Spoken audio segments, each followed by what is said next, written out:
So Shillong ni buku kosan paisa paika light core lai tabu tam kamu garam molwai din kamu garam tam kamu sebakan ini molwai din moblai light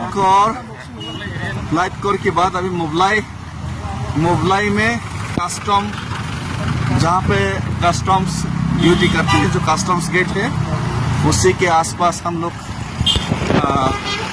weight करेंगे सबका। तो धन्यवाद सबको। जल्द से जल्द जो लोग भी हमारा साथ ताल से ताल मिला के ये फुट मार्च में शामिल होना चाहते हैं तो आप लोग वहाँ तक आ सकते हैं। धन्यवाद। Good morning.